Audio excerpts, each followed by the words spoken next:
Putin is bombing Ukraine. Yeah. Do you still believe him when he tells you that he wants peace? You know, I believe him. I believe him. I think we're doing very well with Russia. But right now they're bombing the hell out of Ukraine. I'm finding it more difficult, frankly, to deal with Ukraine. And they don't have the cards. They don't have the cards. As you know, we're meeting in Saudi Arabia on sometime next week, early. And we're talking, would I find that in terms of getting a final settlement, it may be easier dealing with Russia, which is surprising because they have all the cards. I mean, they're bombing the hell out of them right now. And I put a statement in, a very strong statement. Can't do that. Can't do that. Mr. President, We're trying to help them. And Ukraine has to get on the ball and get a job done. Michael, could you come up here? I see Michael back there. Good. I'm glad. He's traveling all over the world. I just saw him come in the door.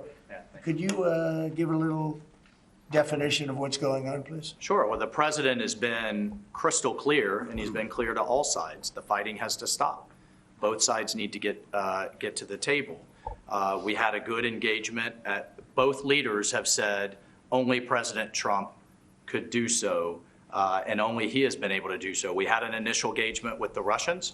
The Ukrainians had a great opportunity to bind our economies together through that mineral deal.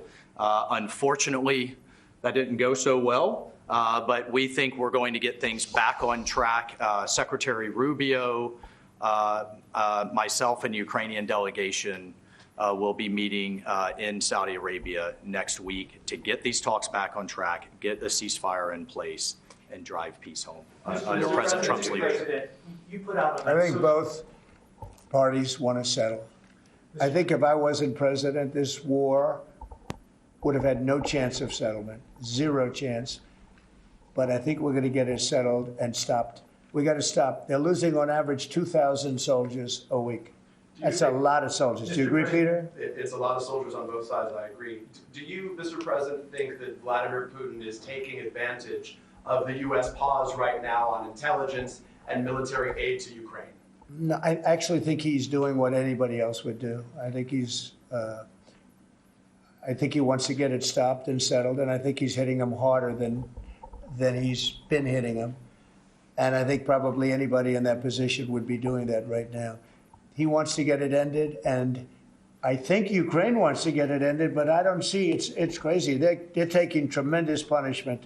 I don't quite get it, but I suspect, Michael, he probably wants to get it ended.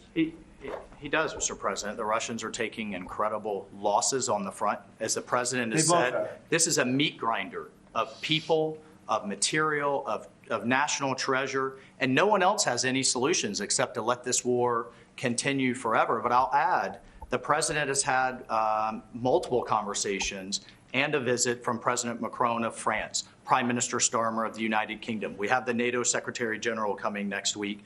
We have this meeting with the Ukrainians. We've had it with the Russians. All of this in the president's first month in his leadership. We will engage in the shuttle diplomacy, and we will continue to use his leadership and what leverage we have to get both sides of the peace table.